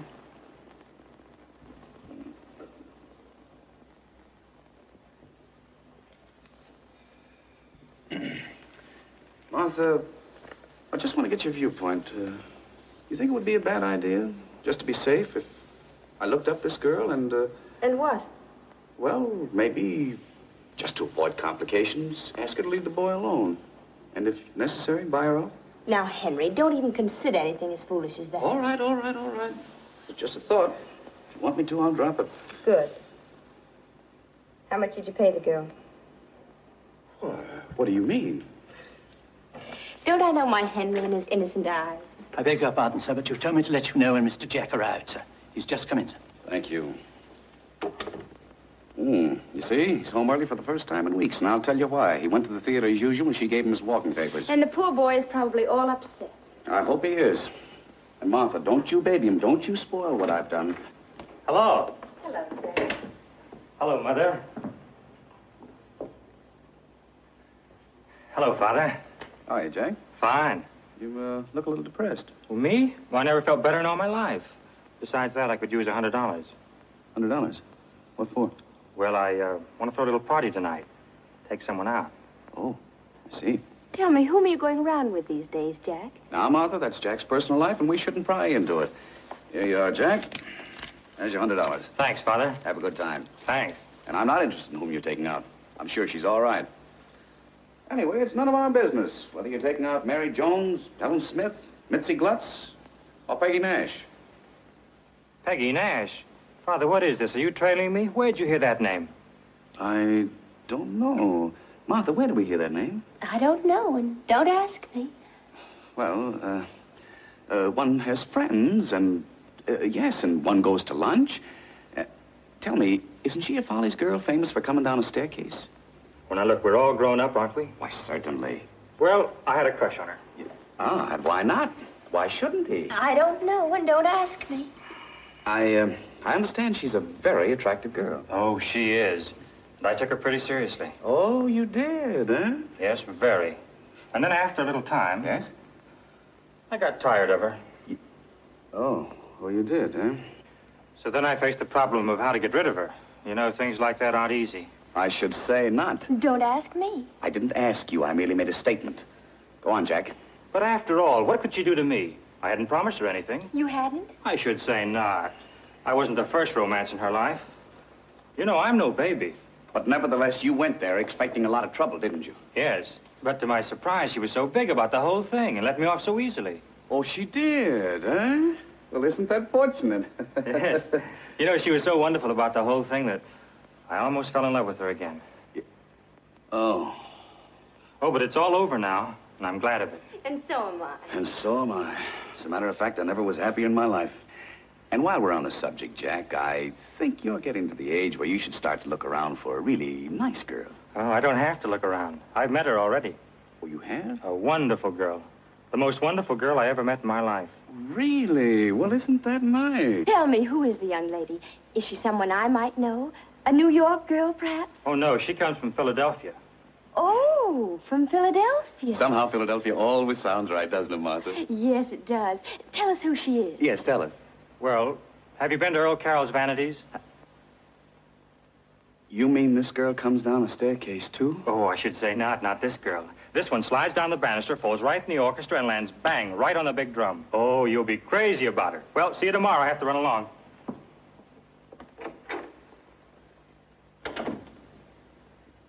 What's the matter with that boy? He's young, Henry. That's all. Come on, dear. It's time to go to bed.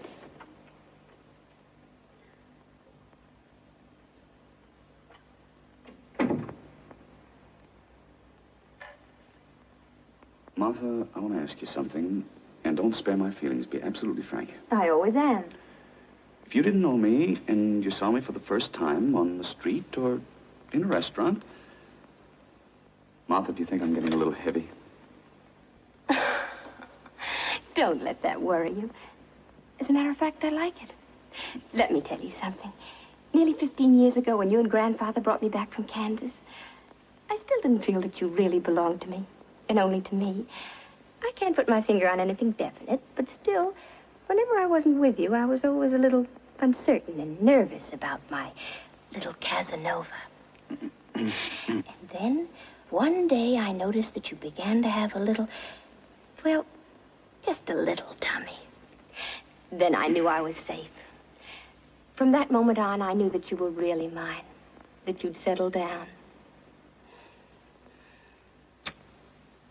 Now go to bed, darling. You've had a hard day. Good night. Good night, dear. Yeah, Yes, we were married 25 years. We were celebrating our silver wedding anniversary.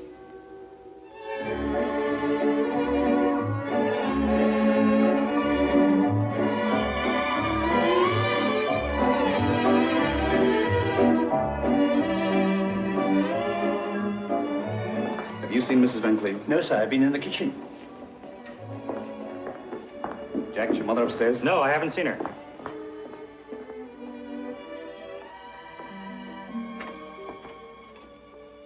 Darling, what are you doing in here all alone? Nothing. I just want to take a little rest. After all, it's been such an exciting evening. Nothing wrong, is it? No, nothing. Are you sure? Yes, dear. You're feeling all right, aren't you? Of course, darling. I'm just... Just what? Well, to tell you the truth, I was being a little sentimental, so I came in here for a few minutes.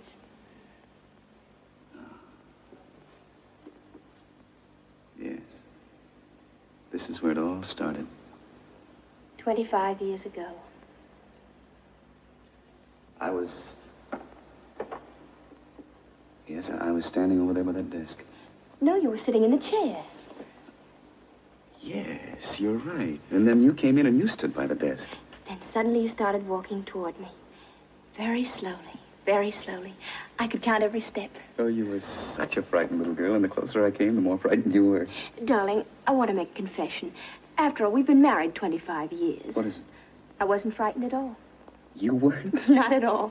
And when you were walking toward me so very slowly, do you know what was in my mind? No. I thought, what's the matter with him? Can't he walk faster?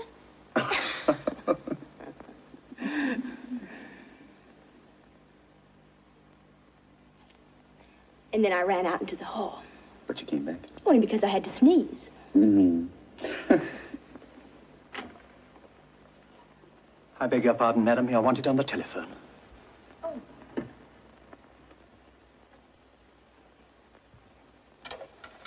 Hello? Yes, I called you. Well, it's really not important. Yes, everything is all right now. I'll call you soon. All right, tomorrow.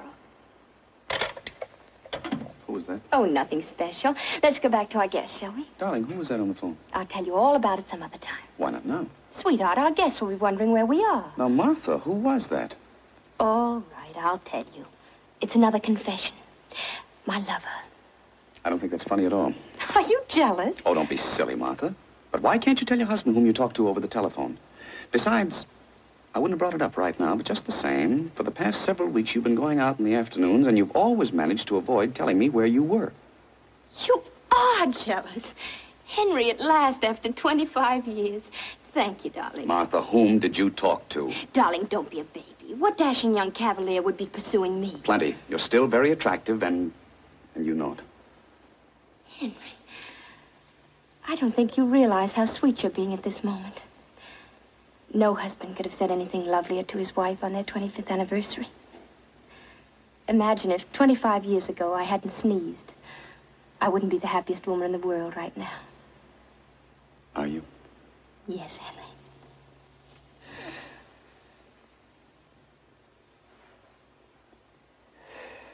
Now, who was it? I'll tell you tomorrow. I am not going to leave this room until you tell me. Well, knowing my obstinate little boy, you promise to be sensible and not make a mountain out of a molehill? I promise. Now. Well, you know how women are. We have too much time on our hands, and we begin to imagine that there are things wrong with us.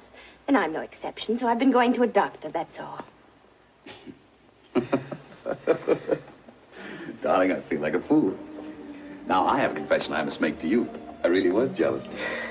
Martha, what did you go to the doctor for? What's wrong? Nothing, really. Well, so that's why you came in this room. You weren't feeling well. Darling, is it serious? I tell you, it's nothing at all. Just a little dizzy spell. Darling? Now, you promise to be sensible. Come on, let's dance.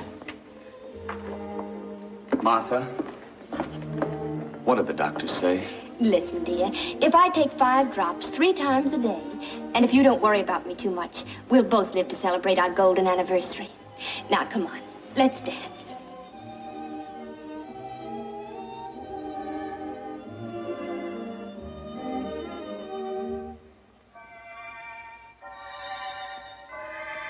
I didn't know it then, but this was our last anniversary. It was the last time we danced together. There were only a few more months left for Martha. And she made them the happiest of our lives together.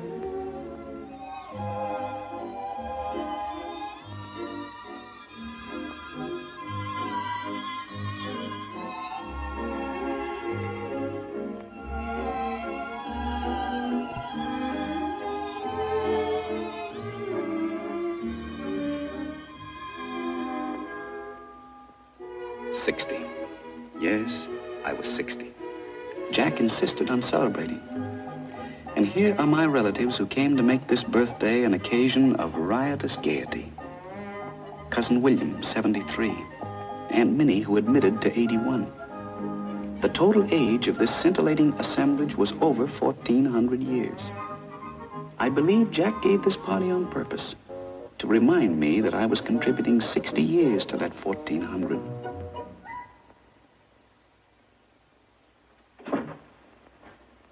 Good morning. Good morning, Miss Ralston.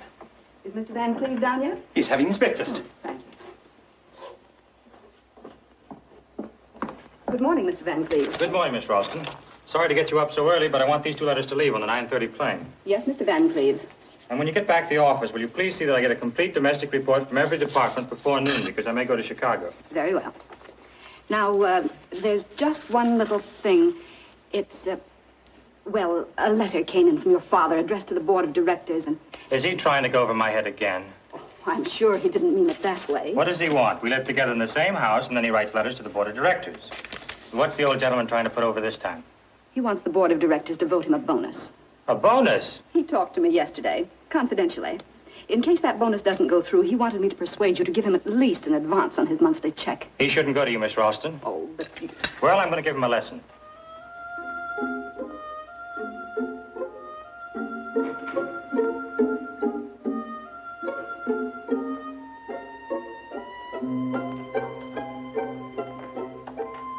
And Miss Ralston, if my father ever talks to you again, tell him that he ought to be ashamed of himself and that you are in no position to deliver any messages. Yes, Mr. Van Cleve. Why, Mr. Van Cleve? Is he in a bad mood? Terrible. Now, look here, Miss Ralston, would you do me a very great favor? Father? Oh, good morning, Jack. Good morning. I'd like to talk to you. Father?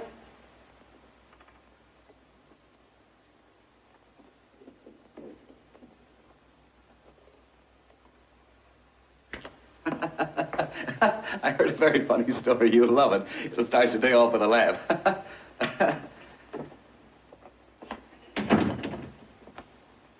You ought to be ashamed of yourself. Coming home at all hours, making a wreck of yourself.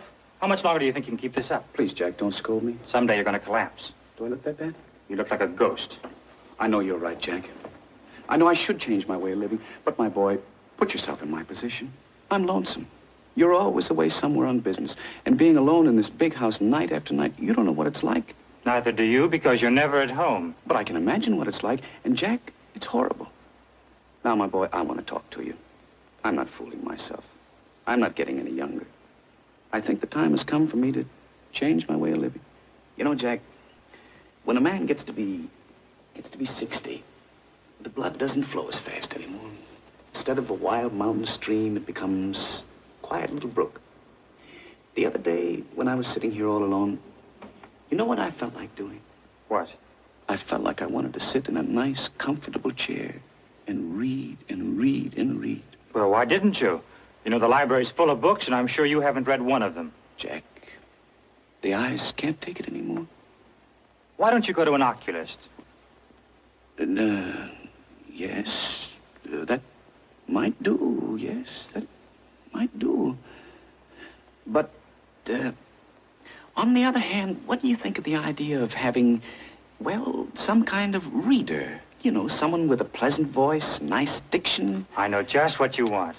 You mean one of those nice, quiet fellows from Yale or Harvard. Oh, they're easy to get. Now, who is she? Jack, you have the most suspicious mind. Come on. How old is she? Well, she's an unusually adult young woman. I met her at old Wilson Weatherby. She was his reader. The whole thing sounds a little fishy to me. Now, Jack, why do you want to deprive your old father of a little cultural pleasure? I can think of nothing more dignified and homelike than sitting in front of a fireplace and having someone read a fine book to me, something worthwhile. Something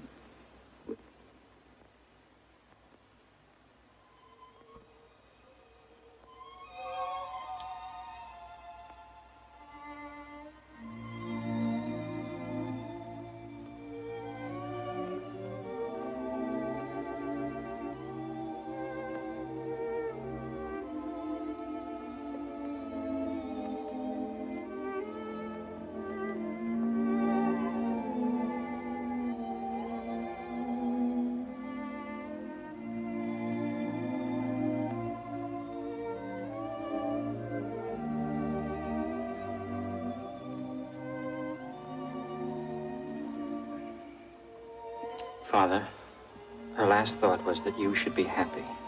And I promised her I'd see to it. So if you want this young lady to read to you, go ahead with my blessing. No, I couldn't do it. When a man gets to be 60, his life isn't over, Father. It doesn't have to be over. If a man is lonely and he feels that he needs, well... You mean the feminine touch? That's natural. But I think he should find someone closer to his own age. Maybe. Not a girl of, 24. Well, that is a little out of proportion. I'm afraid so. But if, on the other hand, he should meet a cultured woman of... Right. Someone with real dignity? A woman of about 50 or 51. Or 52 or 53 or even 55. That's more like it. Yeah. Jack, my future looks pretty depressing. Mr. Van Cleve, you're wanted on the telephone, sir. Hello. What? Oh, just a moment.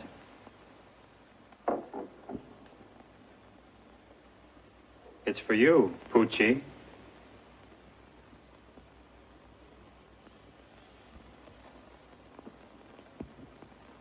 As a man grows older, his medicine cabinet grows bigger.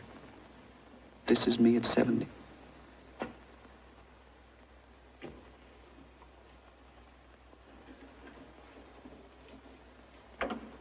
Now, really, there's nothing to worry about. But Mrs. Van Cleve, please... I know, but it was his 70th birthday yesterday, and I didn't have the heart to keep him from celebrating a little. You know, I hate to go to that banquet and leave the old man alone. I'd just as soon stay home. No. It's perfectly all right for you to go. In fact, the fewer people around him, the better off he'll be.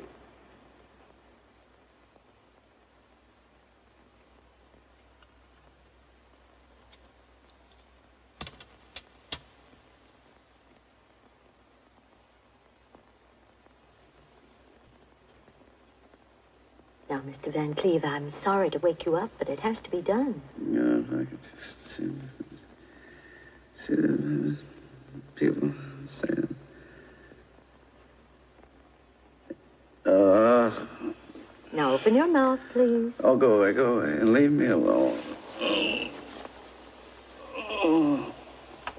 What was that dream all about? Oh, I was having such a good time. Just open your mouth. What was that all about? Oh, yes.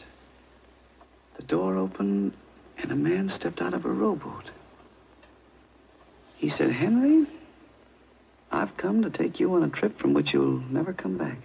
Please, don't get excited. And I said, my good fellow, if I ever take a trip like that, it'll be in a deluxe cabin. And not in a dinky little rowboat that doesn't even have a bar. So I threw him out, rowboat and all. Good. And what do you think he did? He came back with a big luxury liner, floating on an ocean of whiskey and soda. And instead of funnels, there were big black cigars. And on top of the bar, sitting in a lifeboat, was the most beautiful blonde, wearing a Merry Widow costume. She dived into the whiskey and swam right over to my bedside. Henry, she said, how about a little dance? And the man from the boat took an accordion out of his pocket, and he played the Merry Widow waltz. The girl held her arms out to me, and she started to dance. Well, with him playing and her dancing, and me up to my neck in whiskey anyhow, well, I put my arms around that beautiful girl and was just about to dance with her when, of all people, you cut in. You, yes, you. Just open your mouth. Oh, go away and take that thermometer with you. Oh.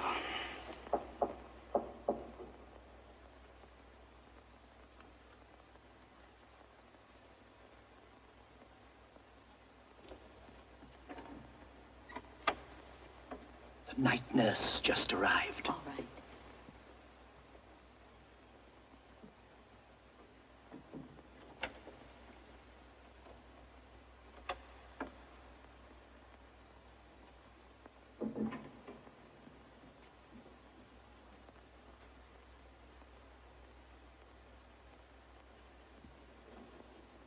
evening. Hello. First door to the right. Thank you.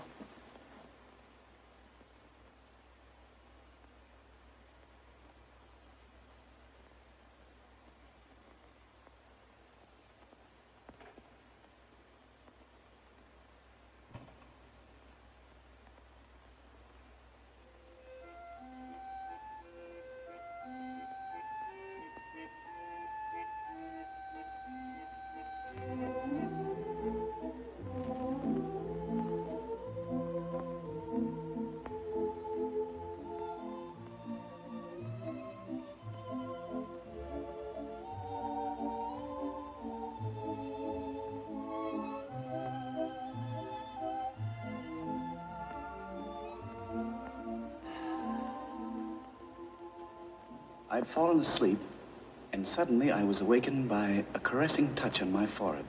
I opened my eyes, and there she was, sitting right on the edge of the bed. Nellie Brown, registered nurse. Your Excellency, one look at her, and it didn't matter whether she was registered or not. Then she took out a thermometer, and she said, "Open your mouth." Who wouldn't for Nellie? And then she put the thermometer in, and my temperature went up to 110. Who could ask for a more beautiful death?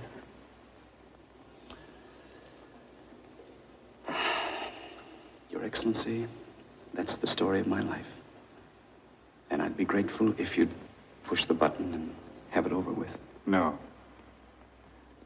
Definitely no. I hope you will not consider me inhospitable if I say, sorry, Mr. Van Cleve, but we don't cater to your class of people here. Please make your reservations somewhere else. Somewhere else? But, Your Excellency, if I walk into the lobby of the other place... You mean above? Yes. I know what will happen. They might not even let me register. The doorman might not even let me in. Well, you never can tell. It's worth trying. Sometimes they have a small room vacant in the annex. Not exactly on the sunny side, and not so very comfortable. The bed may be hard, and you might have to wait a few hundred years until they move you into the main building. Well, it doesn't hurt to try. After all, they may inquire about you among the residents in the main building. I think you'll find a lot of people who'll give you a good reference, and that always helps. For instance, there were several young ladies. What about them? Well, some of them might be there. And so far as I can see, you've made them all very happy. I'm sure they'd like to see you happy, too. And your grandfather. Oh, yes. Grandfather. Don't you think he'll be waiting for you? He might. He will. And not with a baseball bat. And if they all should fail, there's still someone else. Yes. She's up there. And she will plead for you. Do you think so? You know she will. Yes, Mr. Van Cleve. I would say you have a chance. A very good chance. Anyway, it's worth trying.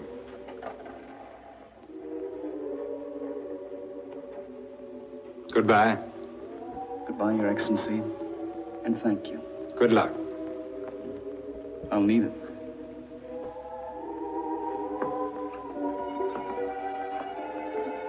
Down? No. Up.